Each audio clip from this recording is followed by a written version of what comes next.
desert whisper spoken.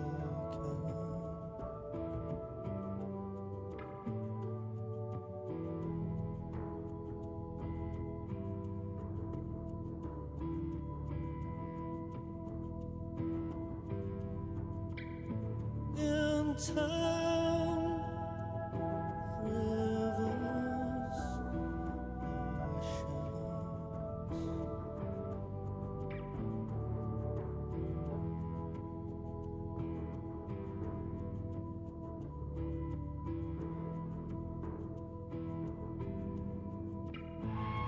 But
of man shelter broken.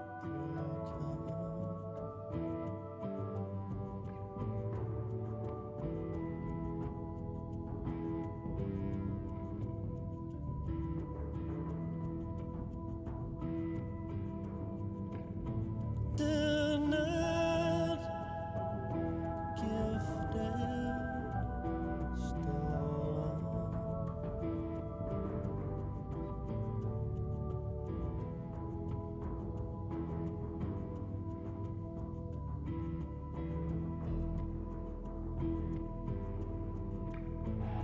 Then in the way,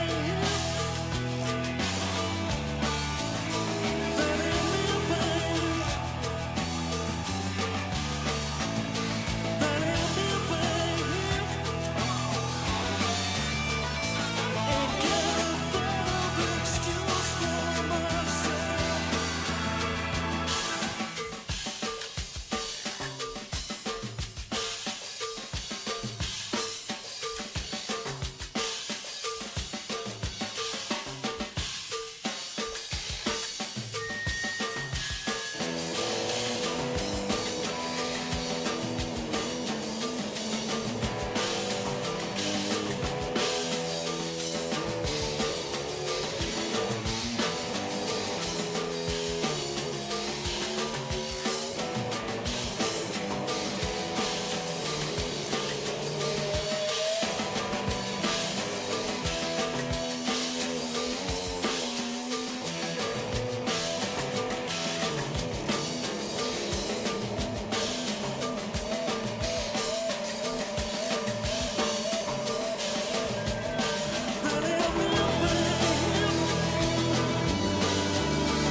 I'm here. And yes, I too noticed that people are now their ats. I don't like that. I do not like that.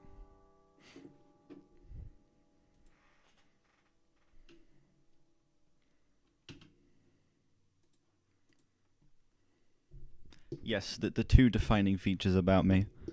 How's it going, everyone? It's time to listen to some talk. See, I don't understand. What's the point of even having a display name 720? It should not be 720. I always have to change this shit from time to time on OBS to get it to fucking do 1080p. I don't know why it's not doing it. OBS dog shit. Anyway.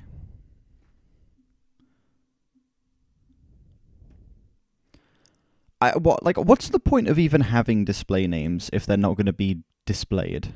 If it's just going to show your ats anyway. I don't understand this change. I don't understand this choice. But it is what it is.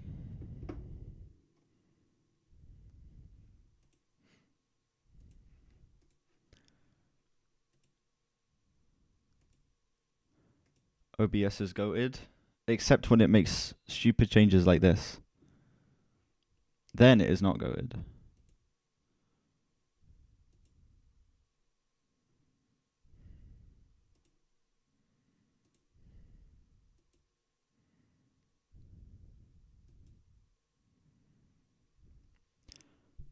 Alright. I'm going to hit record and we're going to get started.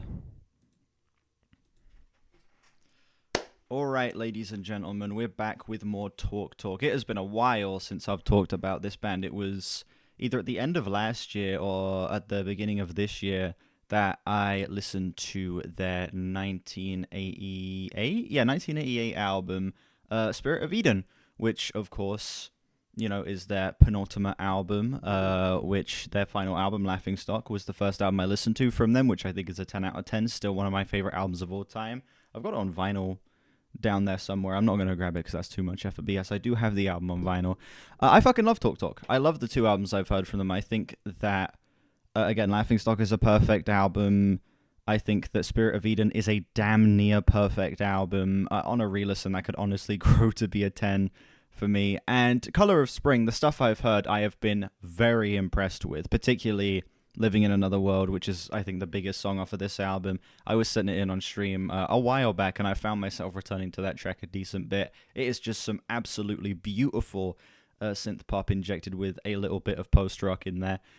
Seeming like this album might kind of be the transitional phase out of their synth pop era into the post-rock era, kind of combining the two and sort of seeing the band in a kind of a metamorphosis stage, which, you know, would make sense considering the album cover is like a bunch of butterflies and moths and shit. It would make sense for that to be the case with this album, and it seems like that's kind of what they're hinting at, especially with the title The Color of Spring, like, you know, new things springing, the world changing and shit like that. It seems like this album is meant to be a transitional phase.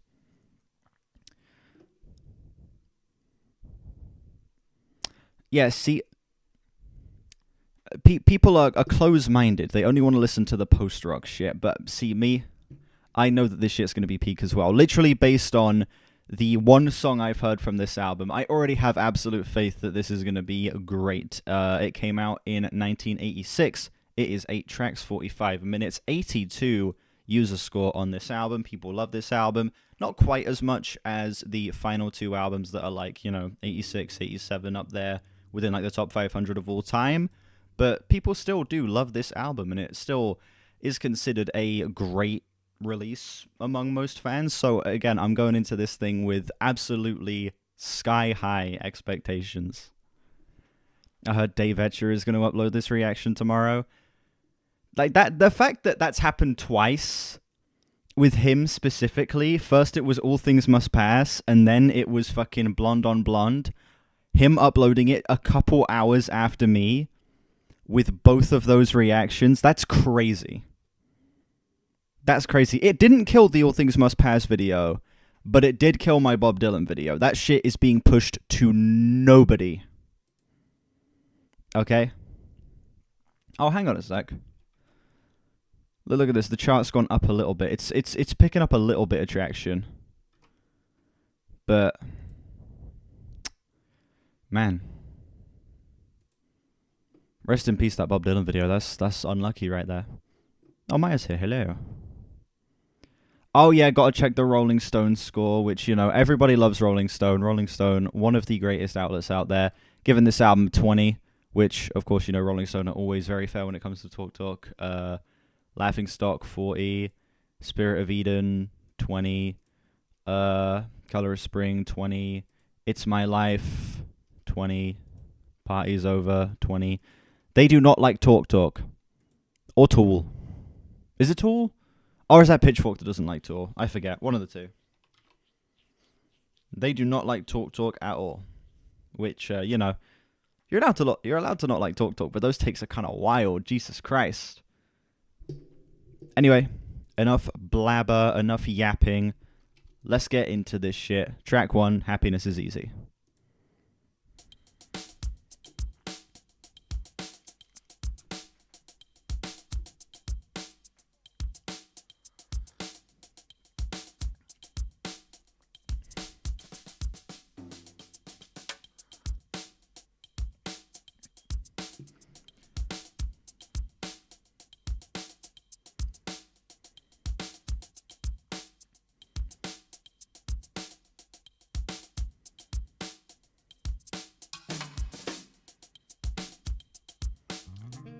Ooh. Very quiet start, but I like the way everything just kind of suddenly stepped into the track there.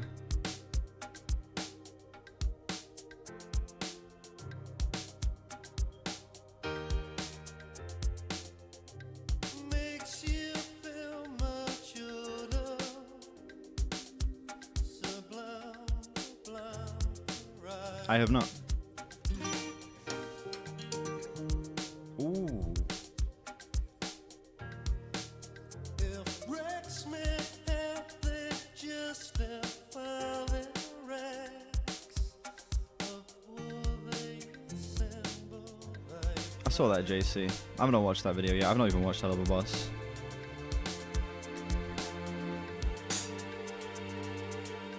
take good care of what the breeze said.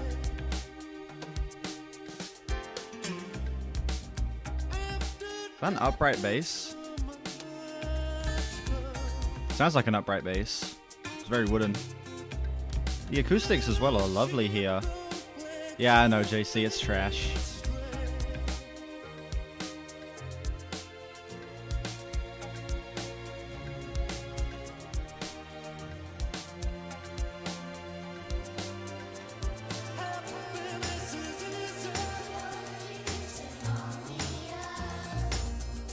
Children, immediate 0 out of 10.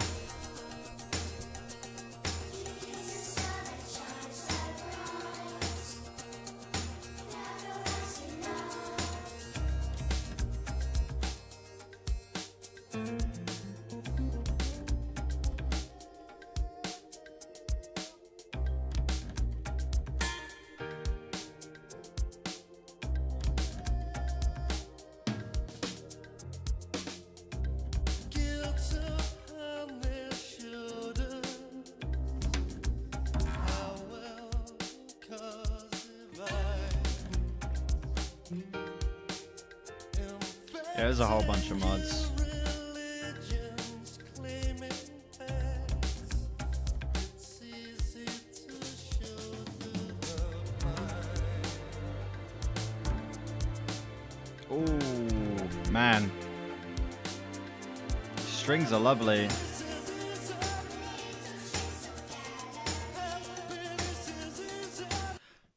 I'm going to state my one problem with this. I only have one problem with this track.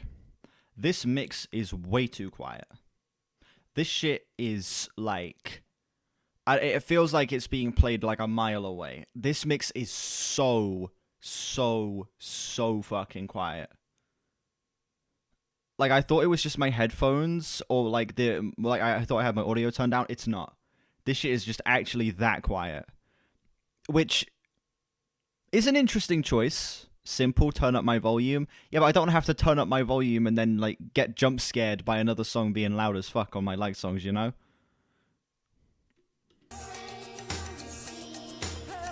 That's why you gotta mix things to be balanced.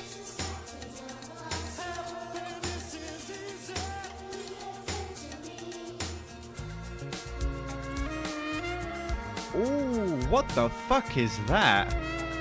Is that like a reverse saxophone or something? Is there a better mix? You see two versions on Tidal? That's actually a good point. Let me try this other version that's on here. 1997 remaster.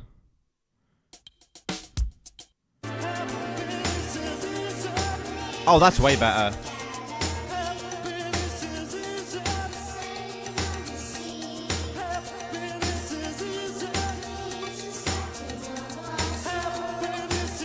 Immediately, that's way better.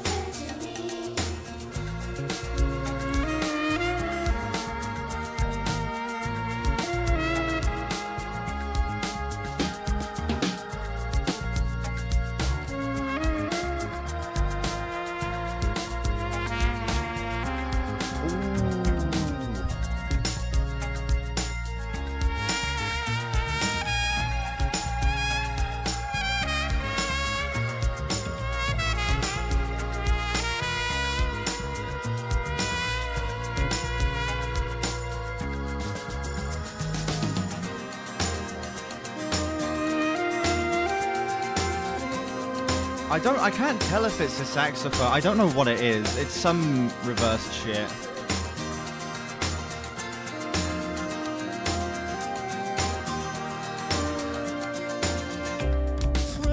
Maybe it's this fucking Kurzweil synthesizer. Because there's not any other fucking shit listed here. Maybe that's what it is.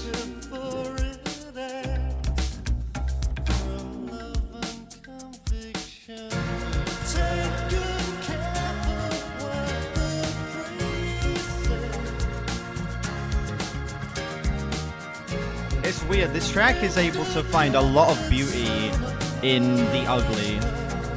Like that reverse saxophone, there's something so fucked about it.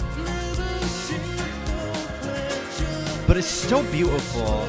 I feel like that's what Talk Talk does so well. They have a lot of darkness, they have a lot of more like esoteric, nightmarish shit in their music, but it's able to find the beauty in that by looking at it through a very particular angle. That's the second time that Dave Etcher has uploaded the same album right after me. I was talking about it at the start of the stream. And Dave Etcher's a bigger channel, so he gets more views, and then it leaves my videos in the bin. It's the second time that's happened.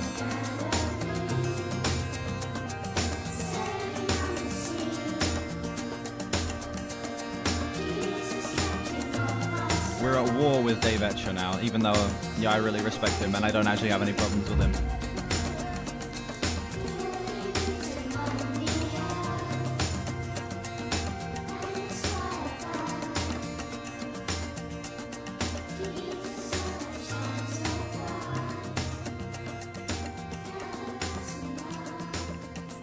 My channel is not dying.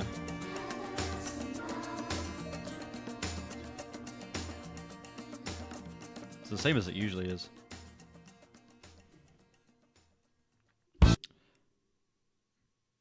Talking Heads? Why did it start playing Talking Heads?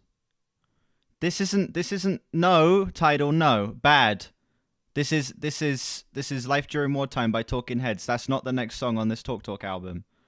Why the what? Why?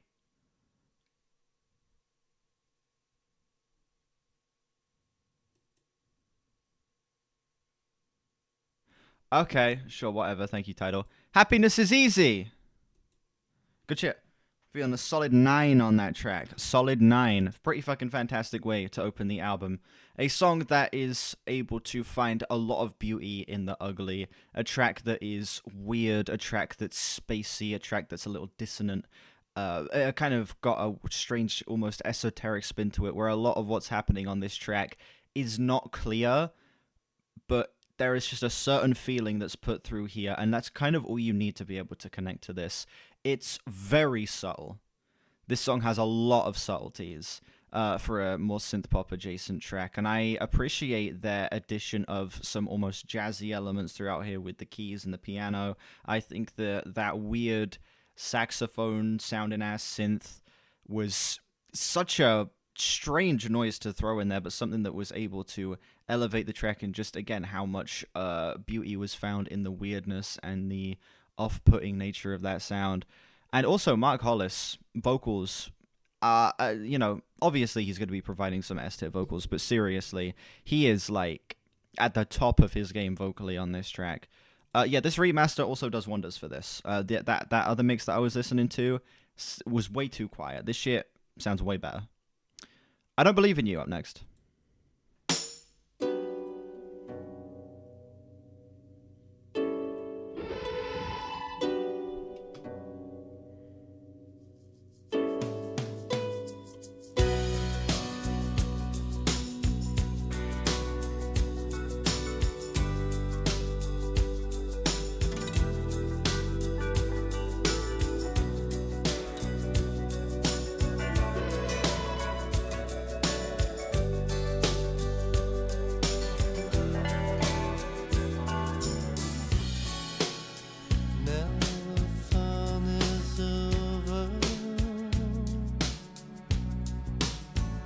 The switch to the electric bass here after being on the upright bass on the last track. It's a nice change. You get a lot more sustain here. Got a lot more of like I don't know, a little bit more of a gravelly tone here.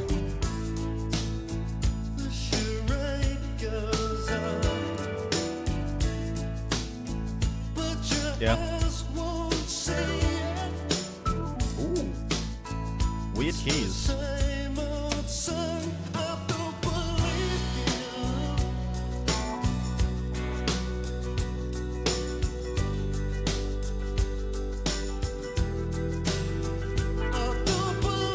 This section feels a little empty.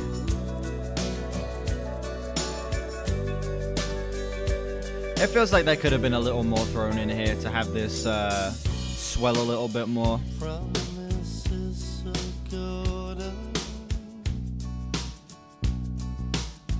It's an okay payoff to an incredible build. Years have proved them wrong. I'm trying to leave some self-respect. Any way you say it,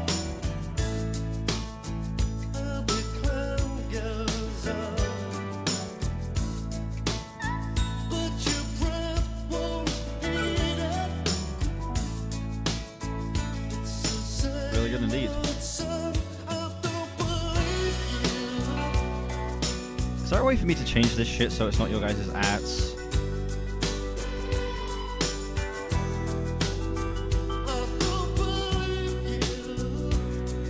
Nope. Oh!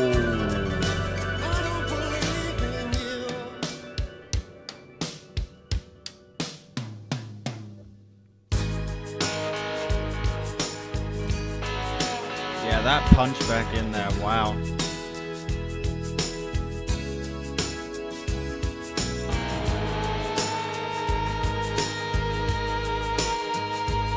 Letting the guitar fucking wail, oh my god.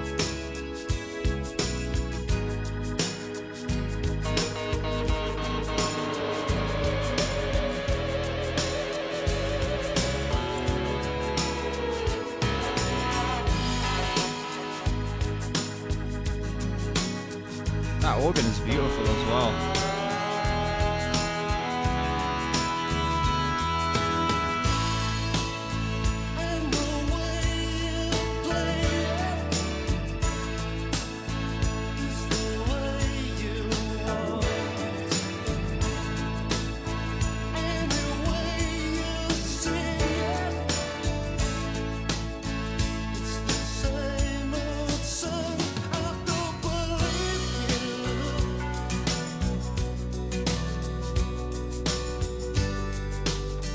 I would assume it is.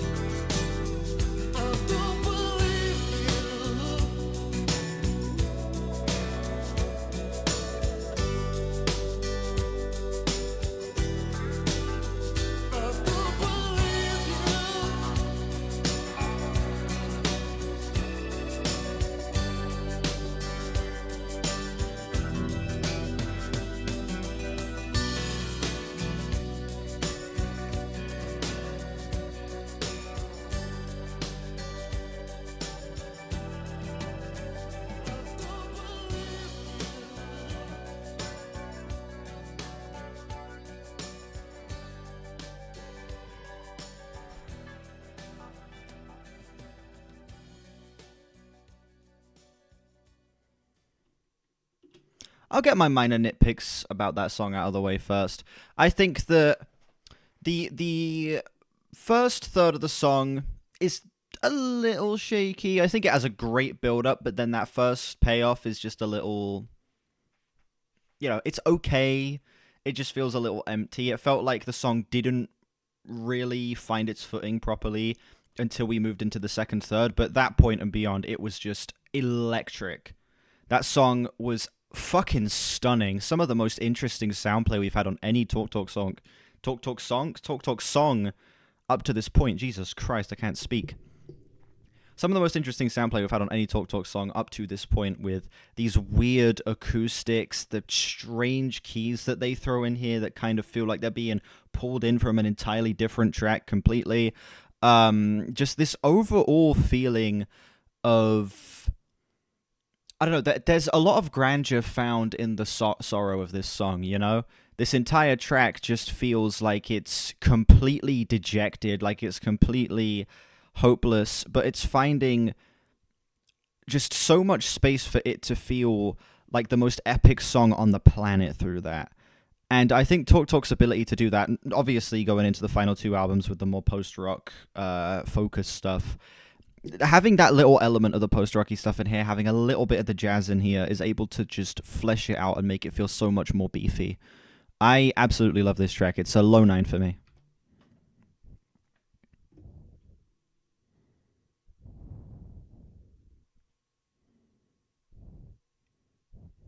Afbath out here getting bitches. I respect it. Honestly, I have life's what you make it.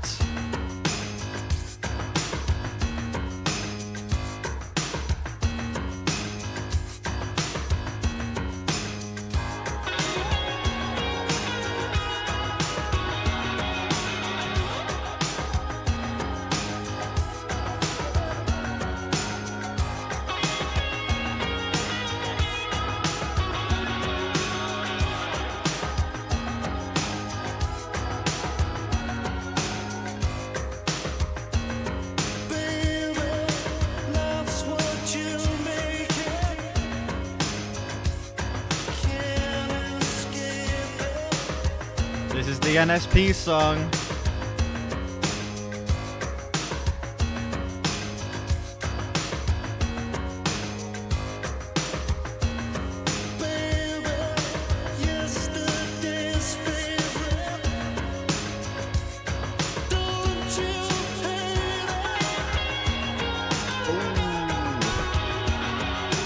Man, those guitars, wow.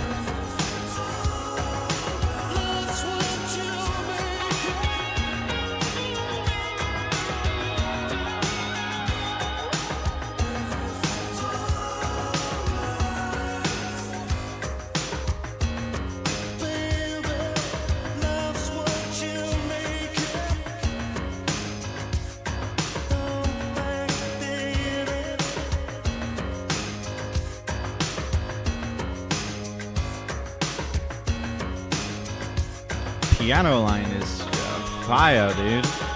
His guitars as well. There's almost like an almost gospel quality to this. Something about this feels very, I don't know. Feels very heavenly.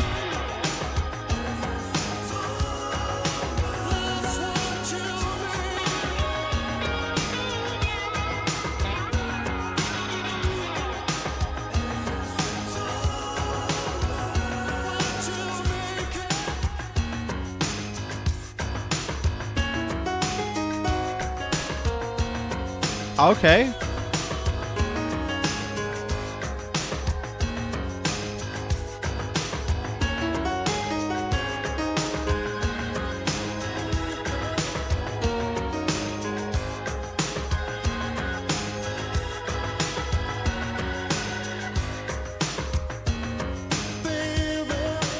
I'm out of tea.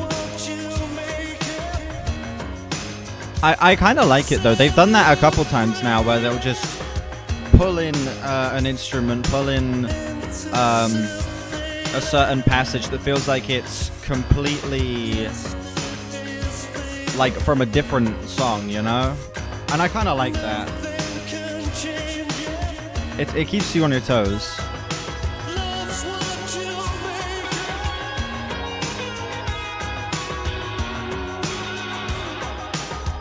it. More comments. Love's what you make it.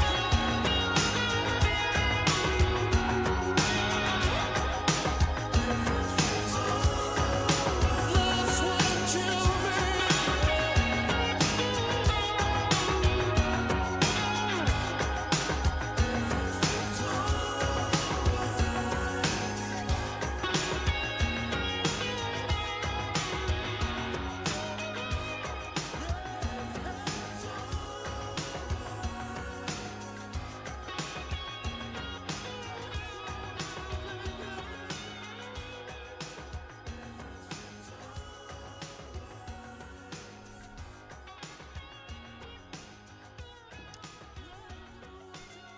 You know what, FBAF?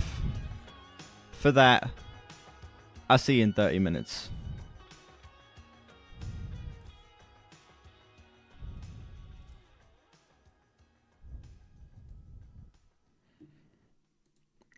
Life's What You Make It.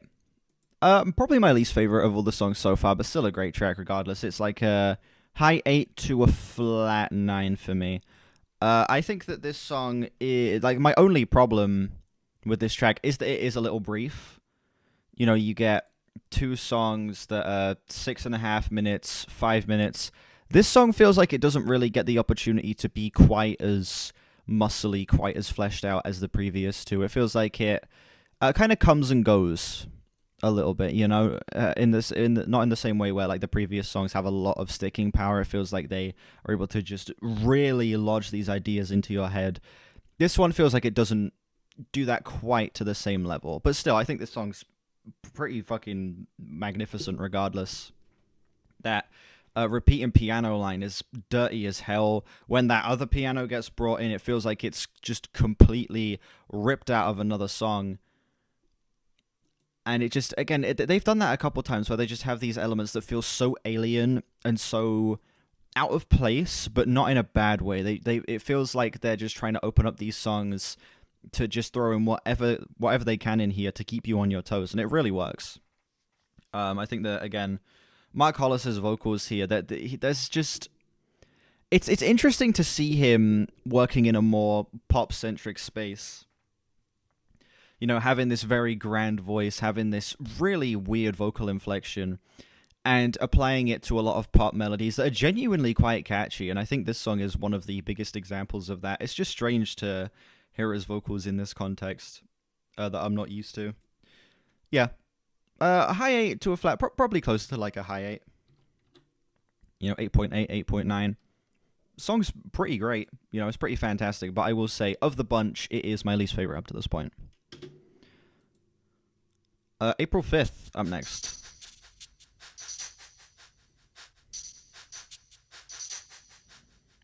Yeah, used to a more reserved performance. Mark Hollis usually... She comes,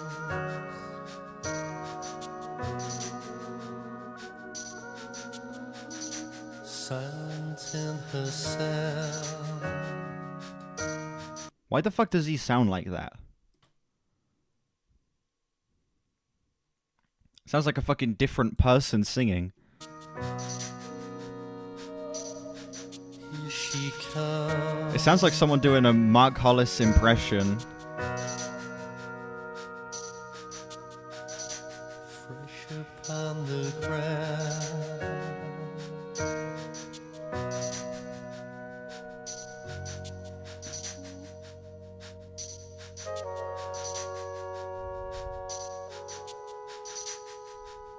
It's how you imagine me singing? You think I sound like Mark Hollis? I mean, I'm flattered. I'll take it. Come gentle spring, come up winter's end. Gone is the peril from a promise that's nature's gift.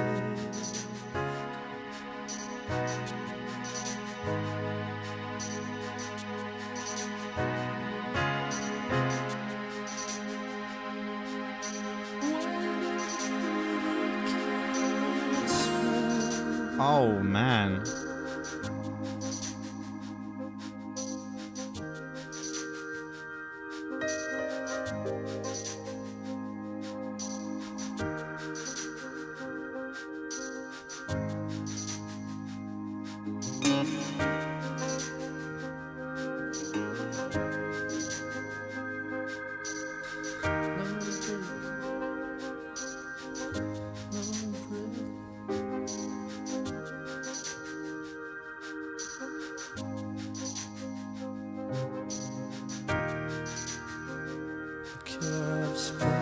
The song feels like it's trying to create the most visually appealing, colorless image possible. This whole song feels so black and white. Like emotionally and sonically, it just feels so desaturated, but it feels like it's still able to be so fascinating. It feels like there's so many details to pick up on, even without the use of much color here. I'm blown away by how impressive this song is, like on an instrumental and production front in that regard.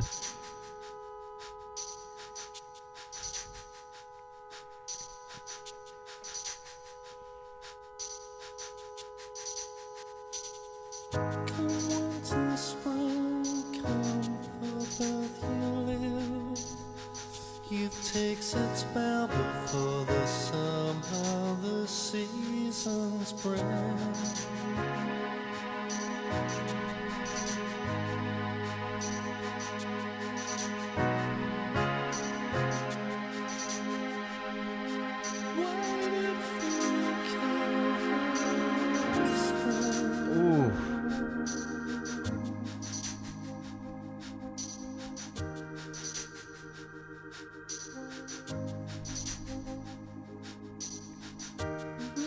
Absolutely.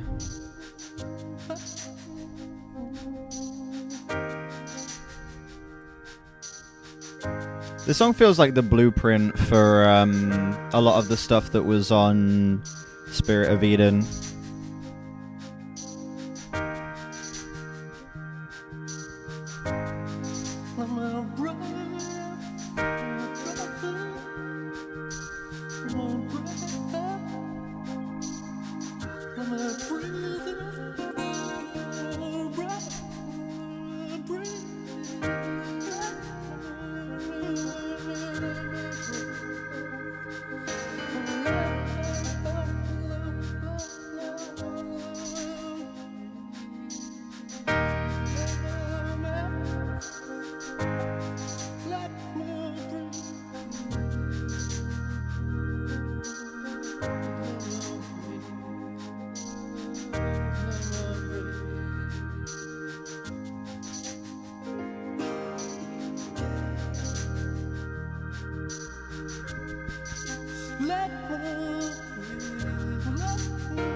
This outro is a little drawn out.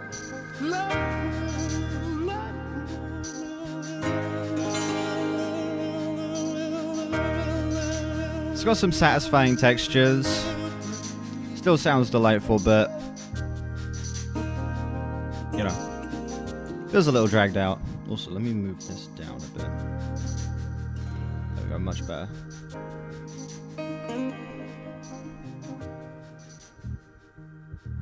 Yeah, dragging it out this long and then, you know, just going into a fade out.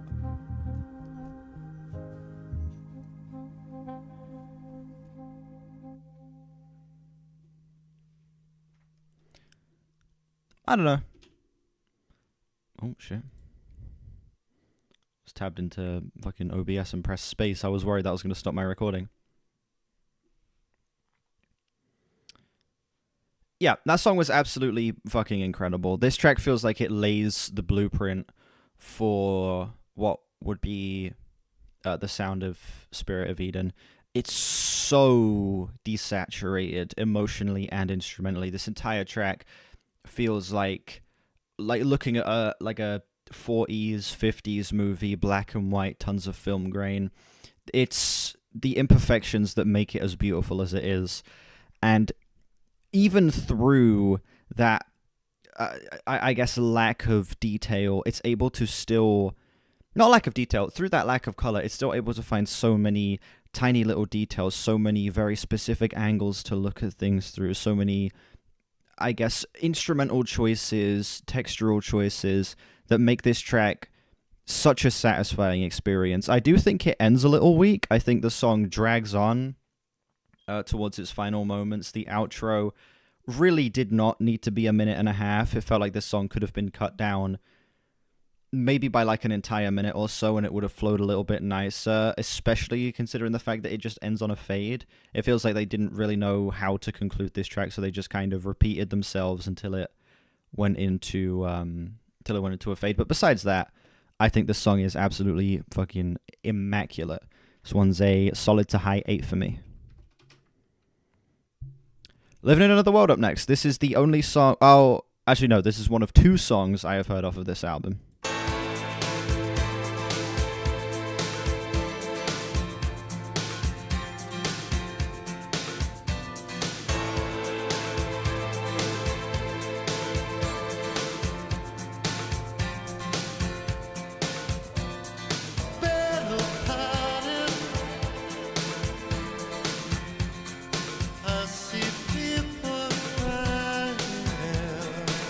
Yeah, this song's pretty fucking incredible. I'm not going to be saying too much about this one. I've already listened to this song countless times.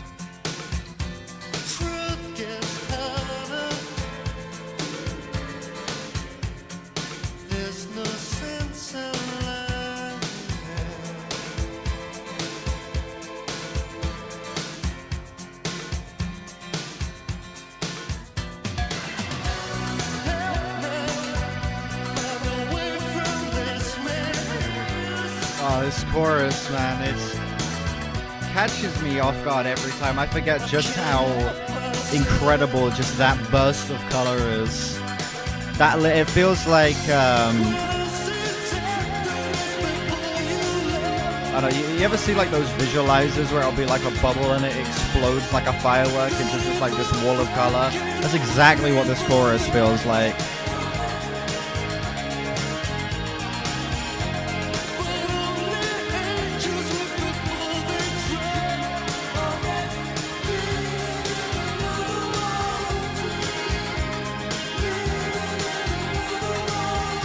I'm sitting back up.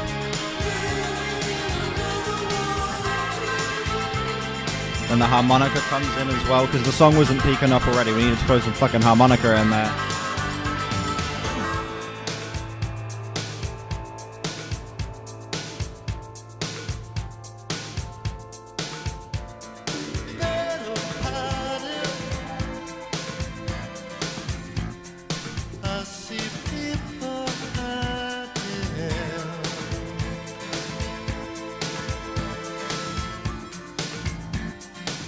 Yeah, the harmonica sounds amazing.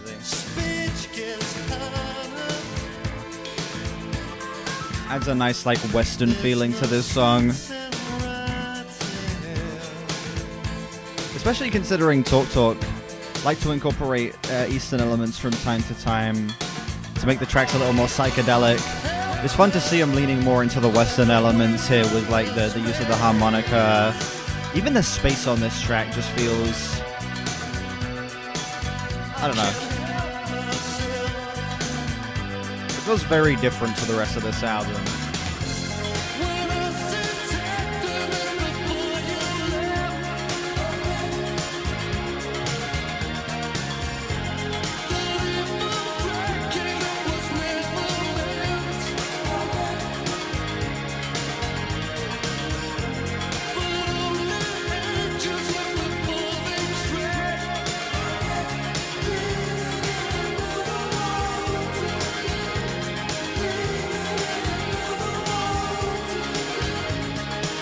Like, you have enough substance for an entire song at this point, and you're only halfway into the track. This song is packed. So much shit happens. But it takes its time. Every single instrument, every single section of this track gets given just enough time to shine. Gets just enough fleshing out.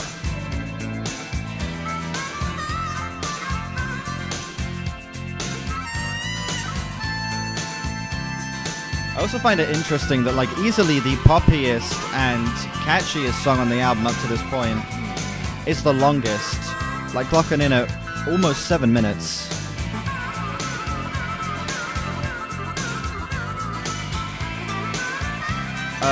Maybe. I'm not too sure just yet. I'll have to see. Might be 2, it might be 3.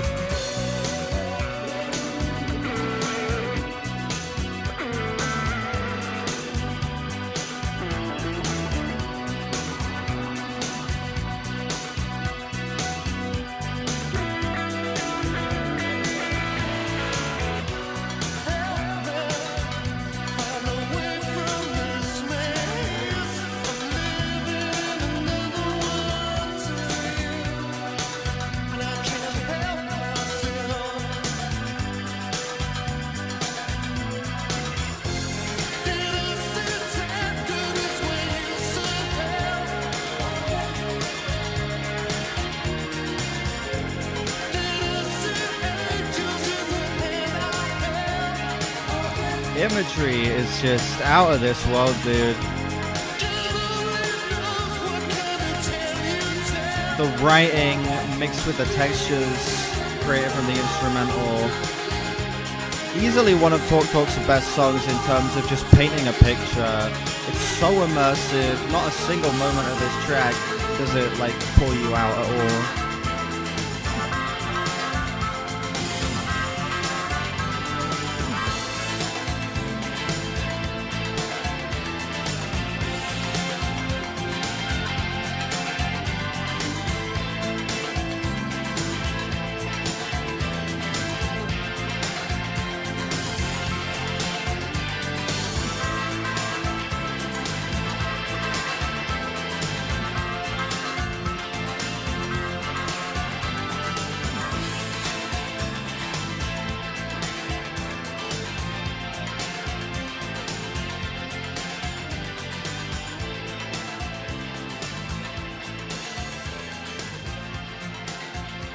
The other times I've listened to this song has been with the other mix.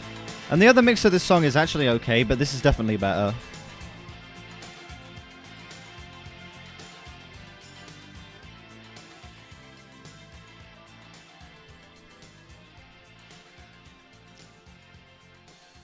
Yeah, this is the easiest fucking 10 ever.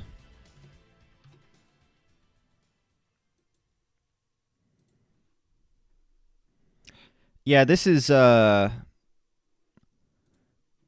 don't know, this is just Talk Talk in top form. Again, in terms of imagery, this is one of their strongest tracks. In terms of immersion, this is one of their strongest songs. I think that this entire track is essentially just built around being as stunning as possible, and I think there isn't really a single moment where it fails, where it falters, where you are pulled out of the track, where you are not 100% invested.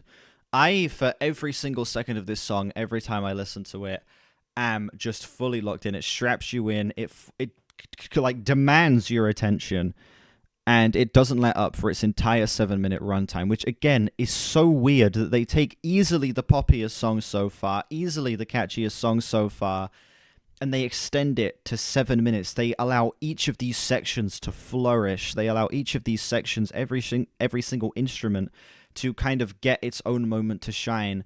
And having it be that spaced out, having it be that drawn out, and that gargantuan in its space and in its pacing, in its structure, is a choice that I feel like only a band like Talk Talk would make, and that's kind of what has made them grow to be a personal favorite of mine. I feel like no other band could make a song like Living in Another World. This feels like a track that only Talk Talk could create, with the way it blends the post-rock, with the way the synth pop is so different to everything else in the 80s. It truly feels like it's in its own lane. And this is like one of very few synth pop songs I can say that about. This song is an absolute masterpiece. One of the best Talk Talk songs, full stop. Easiest 10 ever. Incredible shit. I've got an original fan right here. I can't imagine being here when this shit came out. This must have been the craziest fucking album ever. Like, obviously, the next two albums are even crazier. But this must have been, like, the craziest fucking album to hear at the time when it came out. Especially in an era with a lot of very watered-down pop music throughout the 80s, where a lot of stuff was just kind of blending together. Having something that's as fresh as this must have been a godsend. I'll actually give it up.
I'm liking that we have a nice cooldown here. A song that's a lot more simplistic compared to Living in Another World. Kind of just stripping it down to the fundamentals of the album. There's a steady bass line, steady drums, and then some nice, beautiful organs and guitars thrown on top of it to give it that, I don't know, heavenly atmosphere, which is a big thing that is different about this album than the two that would follow it, is that those albums are a lot darker. They're a lot more melancholy. This album feels like a religious, spiritual experience, and the next two feel like just being in the throes of deep mental health problems. What's up, Isaac?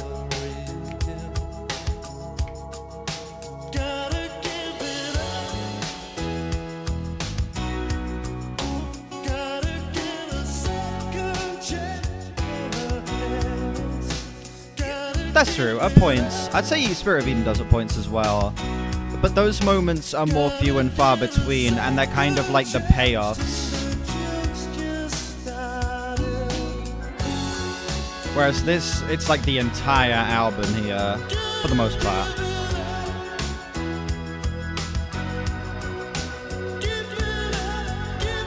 Another 20th century album that you're enjoying? You shouldn't be so adverse to old music.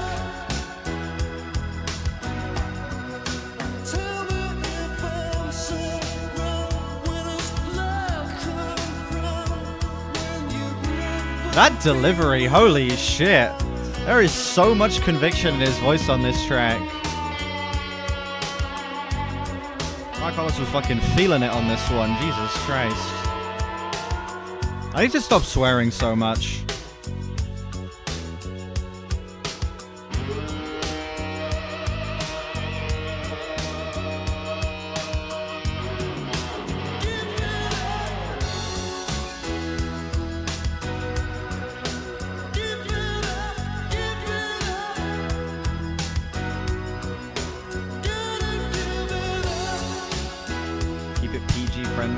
I need to. Maybe that's why my channel's dead. It's because I swear too much.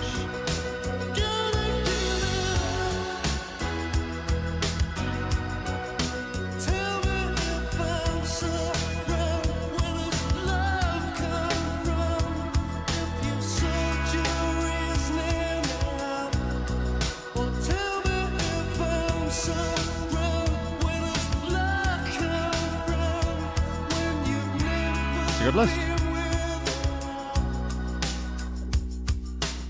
My bad, Isaac. My bad.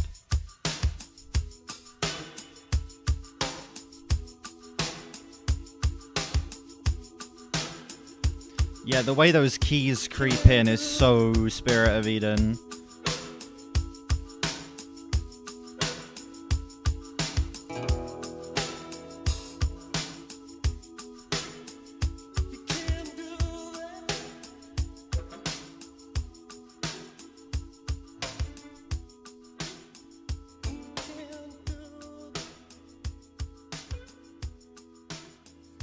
Interesting. It's a fade in and a fade out at the same time. The keys are fading in and being brought to the front of the mix as the song itself is fading out. So the keys are kind of staying at the same volume, but everything else is getting quite weird. Interesting choice. Give it up.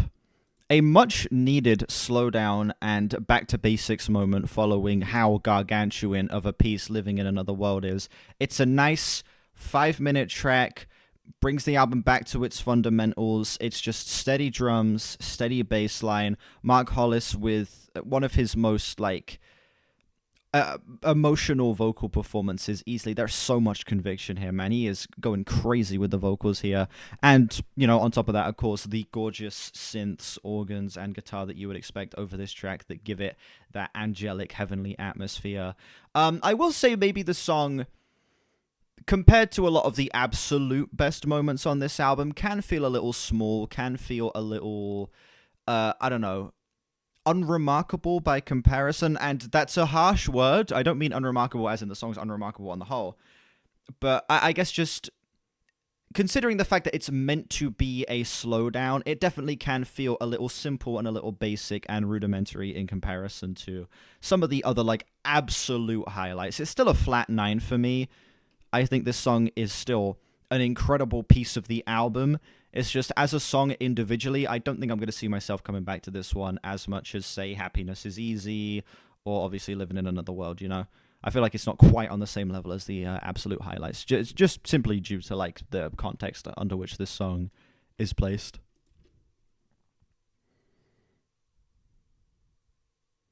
Really? I feel like the Downward Spiral is, like, one of the easier industrial albums to like. It's just heavy, angry, insane. It's everything you want out of an industrial album. It's fast-paced. Trent Reznor, one of the greatest industrial vocalists out there. That's interesting that you don't fuck with the Downward Spiral. Chameleon Day.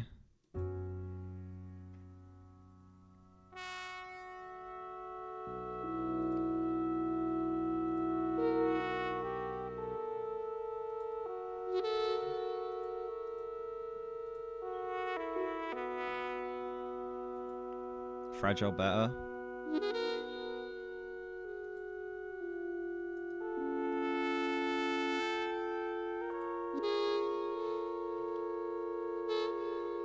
Yeah, give it scores.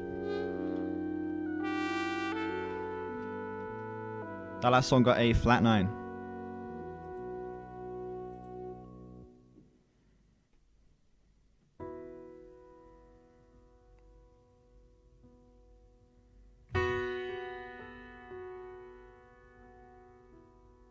The white, overly evil lyricism.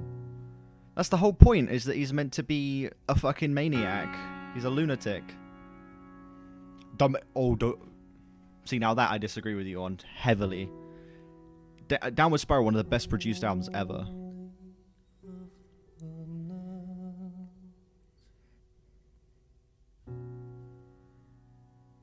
And it's darkness am I calling.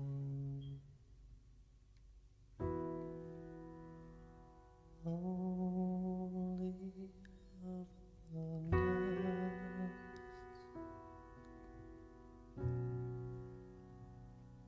My relief when it's falling.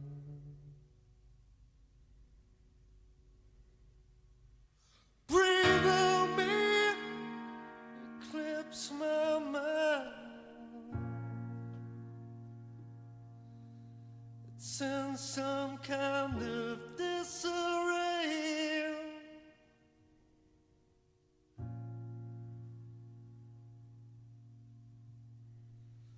Killing time, a cradle fire.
That song kind of swept me off my feet. Damn. One of the...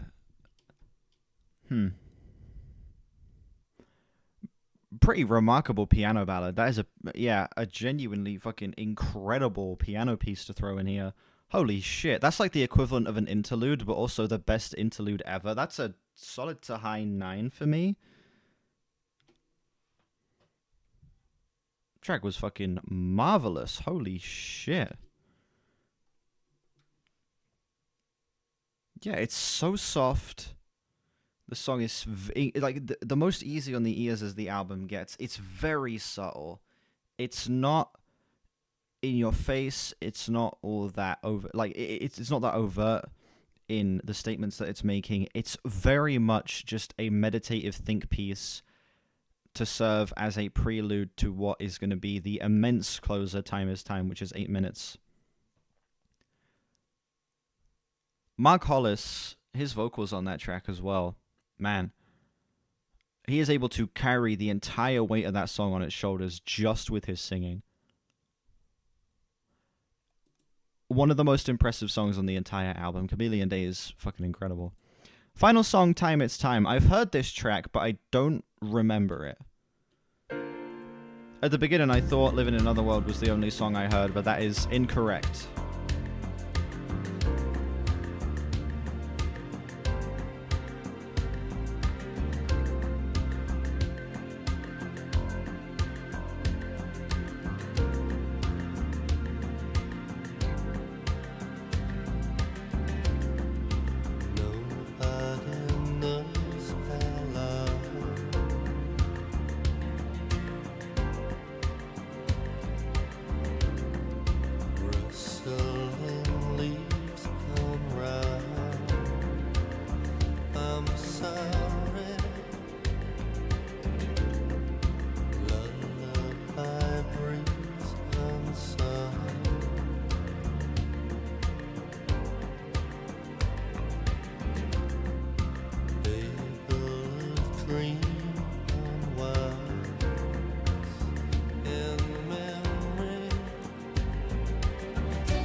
God damn.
This is like the craziest explosion of color coming after the previous song.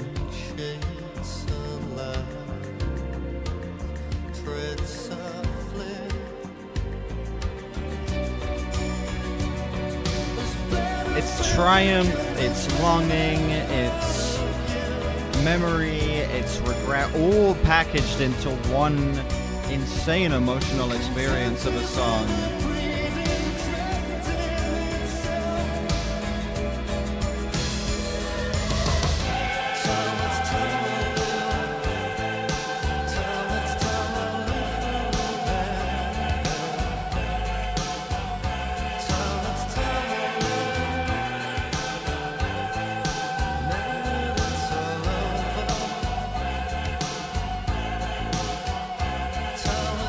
Listen, Afbab, I'm going to explain something to you. I'm recording a video, and I don't want to have to edit out myself responding to you talking about some bullshit that, I'm going to be honest, I don't care about.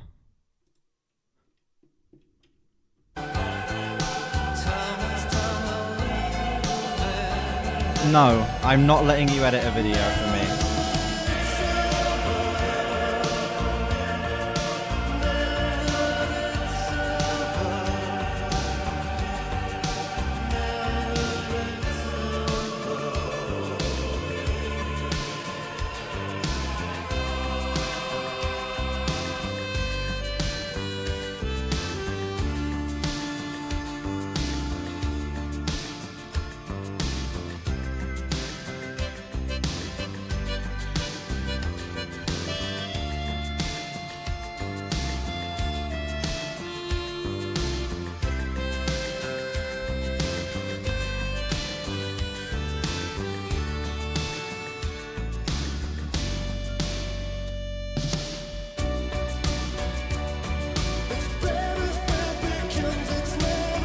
This track just keeps building and building, and it keeps getting bigger and bigger somehow.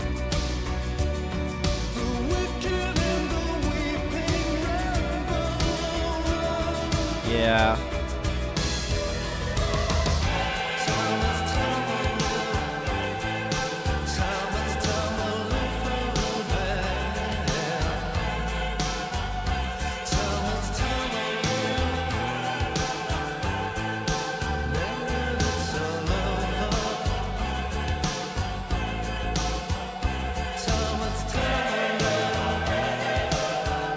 Whoa.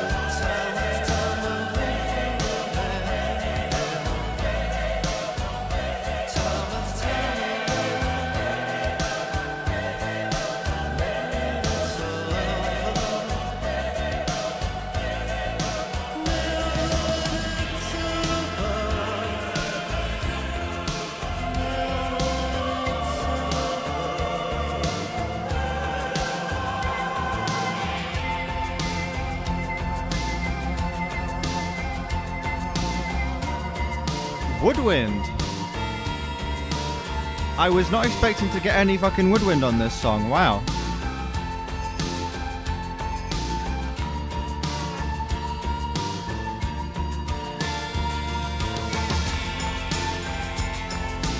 Oh my god.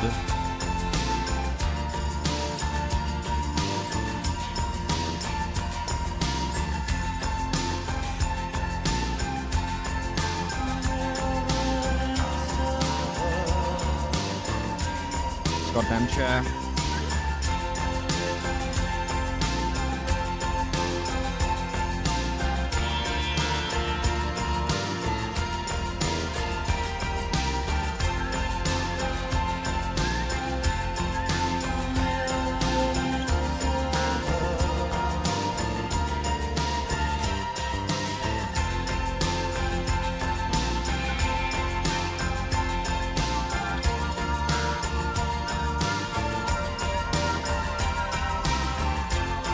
Yeah, this shit is so good. I can't believe I didn't return to this song before listening to this album.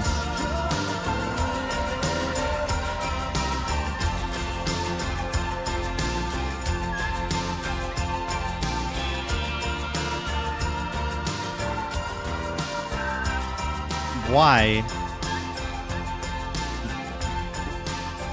Okay. Interesting comment to introduce yourself with.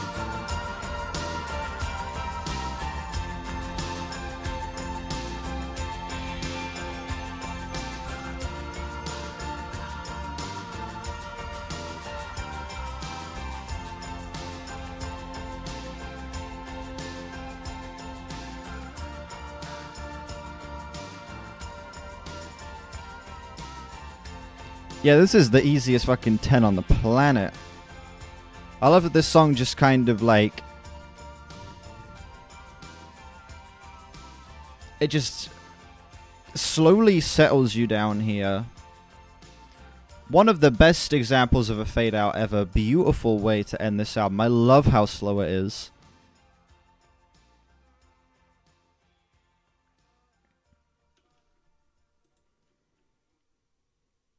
Fucking incredible. Yeah, Time It's Time is an absolutely remarkable album closer that kind of encapsulates everything that has been incredible about this album so far.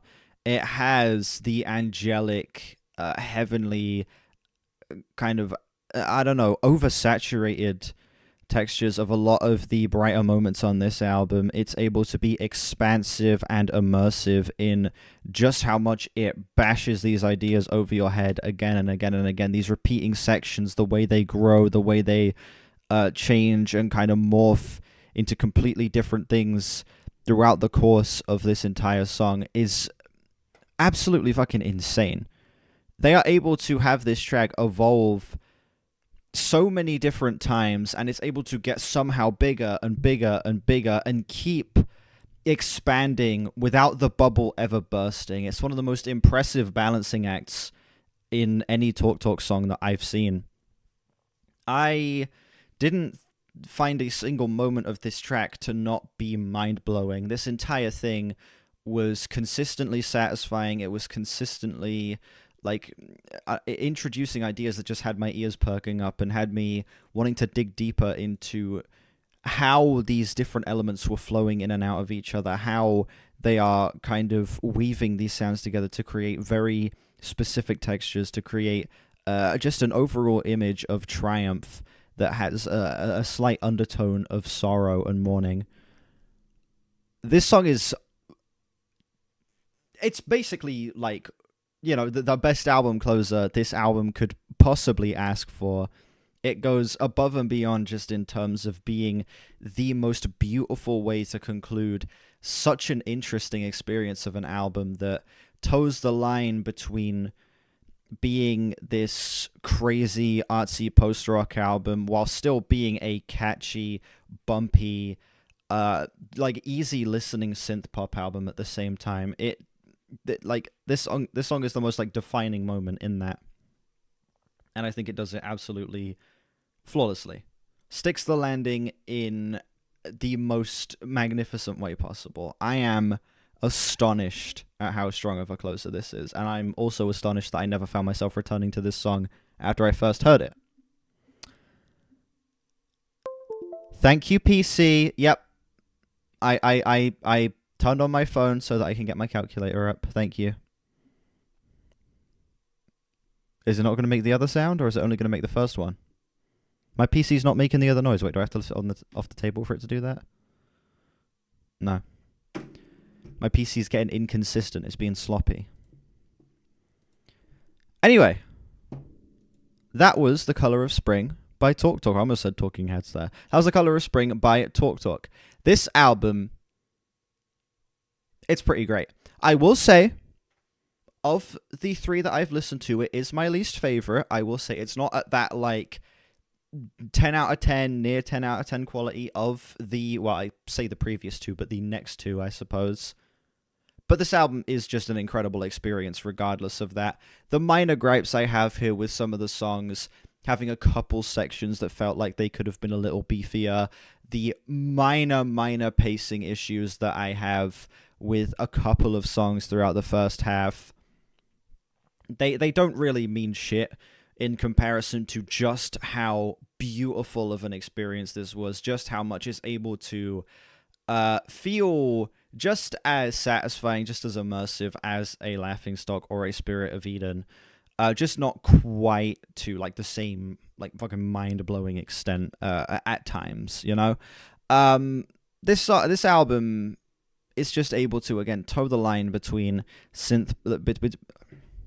crazy stuff. This album is so perfectly able to toe the line between being this artsy post-rock album and being this catchy, bumpy synth pop album, and it combines those two elements into something that I feel like I've never really heard before. This album feels like such a like diamond in the rough in terms of 80s synth pop music, because it's so unlike anything else that I've heard from this time, where a lot of the stuff around this time was just hopping on very specific trends, you know, trying to be as loud as possible, trying to be as big as possible, trying to have the most broad appeal. That's kind of the impression that I've gotten from a lot of 80s synth pop, and it's what makes it an era that I'm not really, you know, too interested in diving that deep into. This just feels like such a diamond in the rough in that era. It feels like such a shining example of how that sound can be used to create something like that feels like a genuine spectacle of an album. This entire thing is just so otherworldly. It's so alien. It's so angelic and heavenly. It just feels like it's designed to make you transcend, and it's able to do that at many different points throughout this listen. I thought that this album was just absolutely fucking marvelous. And while I don't think it's quite as good as Laughingstock or Spirit of Eden, I think they would go on to do even better things with those albums. This is still not a project that I think you should ignore. I feel like this is another must-hear from the band. And we are 3 for 3 in terms of Talk Talk albums this far. I am going to run the numbers, and I will tell you what my overall score for this album is.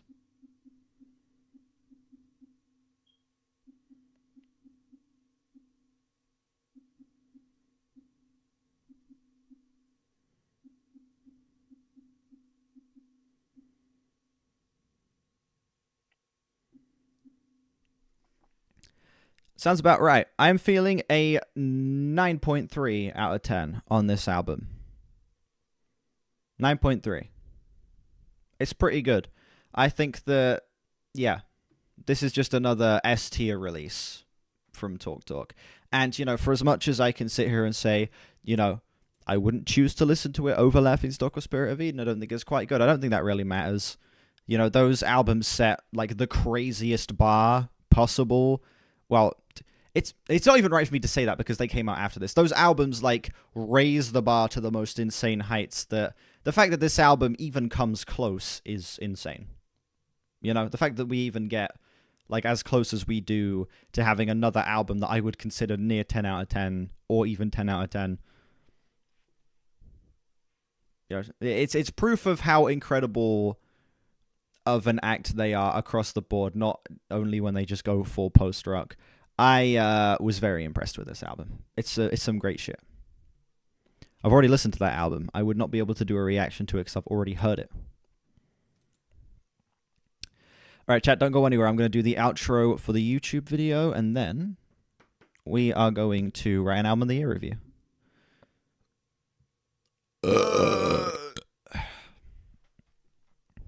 20 out of 100 from Rolling Stone, by the way. Exactly. Absolute, just wrong opinion, even though, there's no such thing as a wrong opinion. Wrong opinion.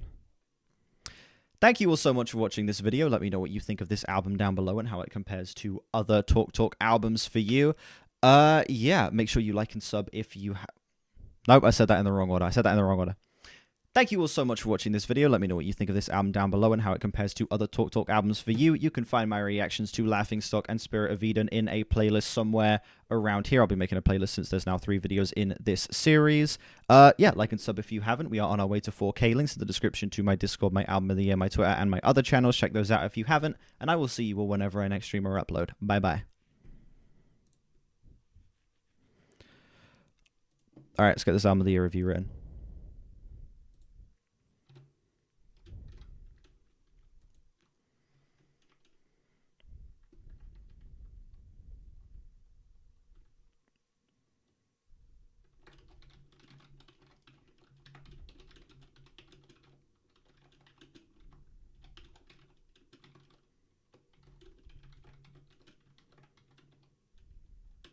Now that recording is done, time to rant. Exactly.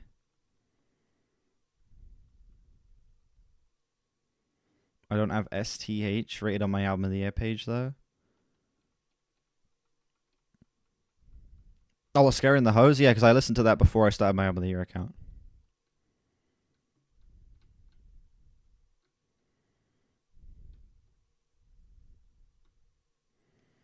Exactly. Rolling Stone L. Rolling Stone L.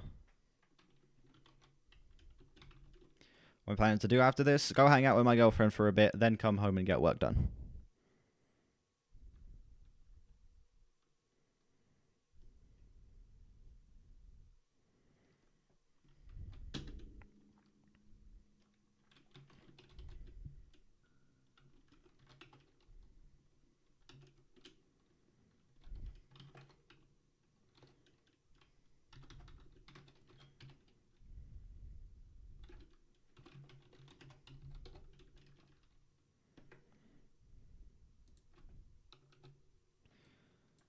Since it wants me to fucking...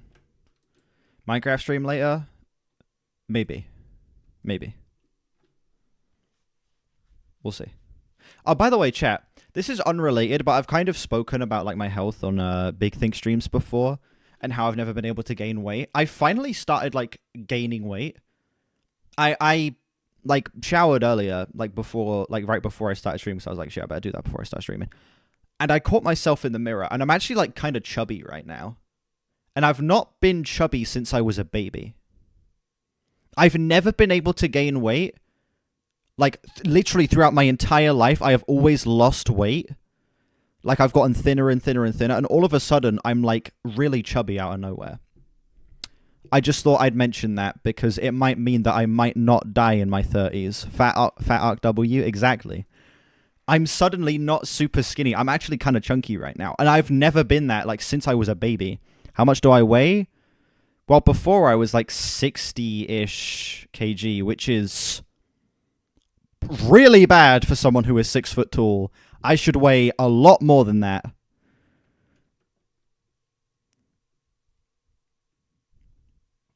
It should be a lot more than that for somebody who's 6 foot tall. And yeah, now I don't know how much I'd weigh because I've not weighed myself after getting fat.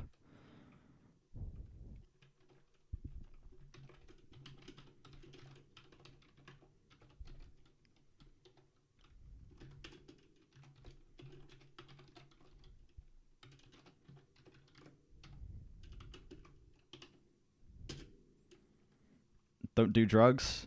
I don't do any drugs. Besides a fuck ton of caffeine and sugar. I am 6 foot. I am 6 feet even. I'm gigantic, yeah. I'm a big guy, what can I say? You wish I had my metabolism? No, you don't. Obese Ark is back? Exactly.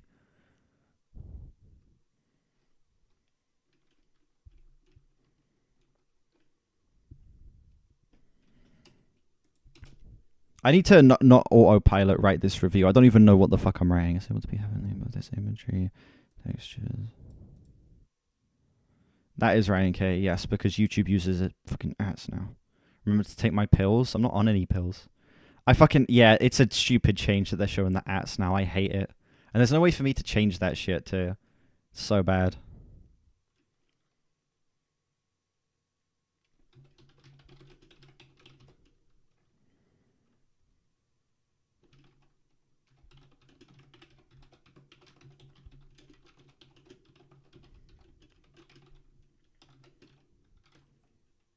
Yeah, I'll probably do more Depeche Mode at some point.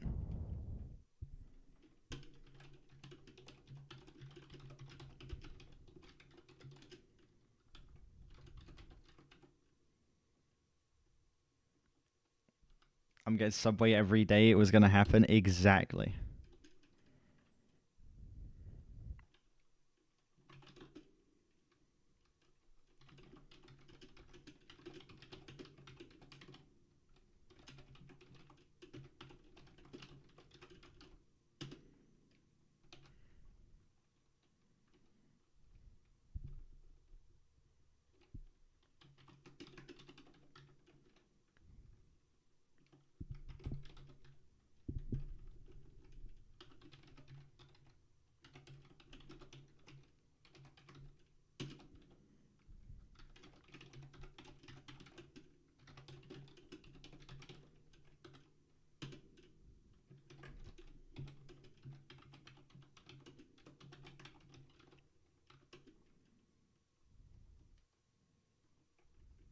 In the customization settings, what, like on YouTube Studio?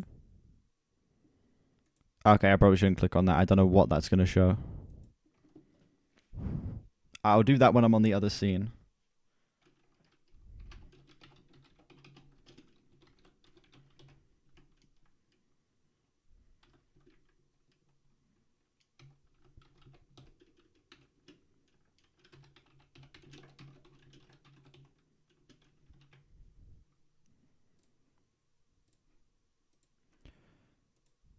I already put in all my scores. Lol. Right, let me take a look at this shit.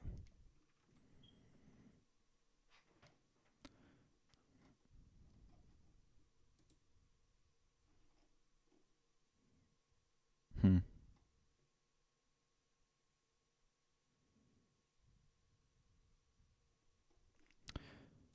me try settings.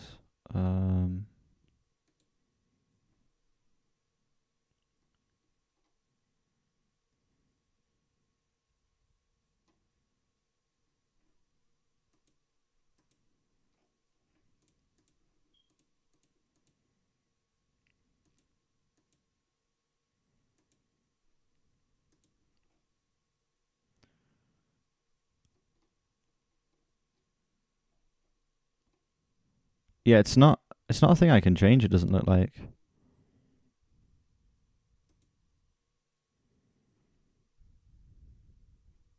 I'm looking through the settings here and there's not any place I can change it.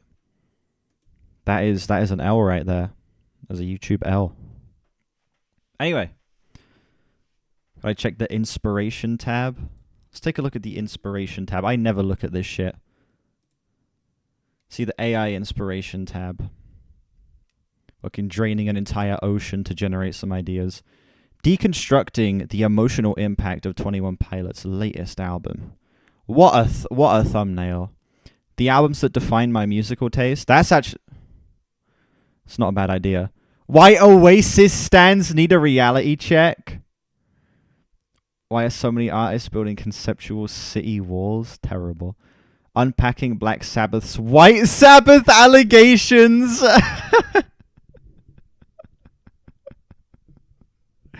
That is fucking... See, now that's a video I need to make. Why no White Sabbath? That is what I'm talking about right there. That's content. There's one good idea here.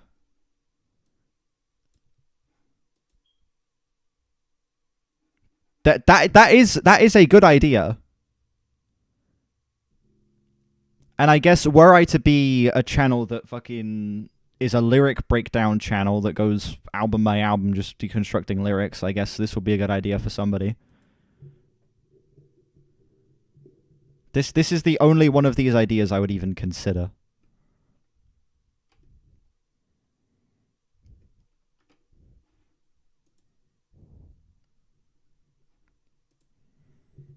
Wow, thank you, YouTube Studio AI. That's good shit. Good shit. We're getting blinded by a white light as well. Jesus. Anyway. Wait, hold on. Can I? Hang on a sec. Maybe I can change it in the customization on the actual stream. Nope.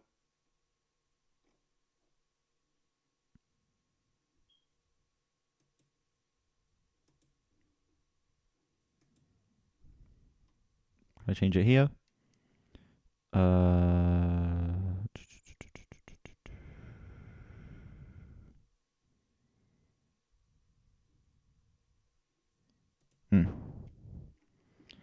Unpacking the new wave nostalgia bait. Music deeper. Look into the recent surge of music that heavily relies on nostalgic elements is provided. The question of why this trend is resonant. What? I'm having a stroke trying to read that sentence. Anyway, that is going to be it for me. I'm going to head off. I'm going to chill for a bit. And then I will be back to do more work later. I'm probably maybe going to do a gaming stream. I don't know. We'll see. Maybe do a gaming stream later. Hopefully get the Queens of the Stone Age tier list filmed tonight as well. I was going to film that earlier, but I didn't end up having time. Yeah, I'm hopefully going to get that filmed tonight when I get back. Thank you guys for being here. Chivo, Ryan K, MZ, Brandon, Zeke, Potato. Yeah, if not, I will be here tomorrow doing a request stream as per usual. Yeah. I think that's all of the blabber I need to get out of the way. Thank you guys for being here, and I'll see you either later tonight for a music and gaming stream or tomorrow for a request stream.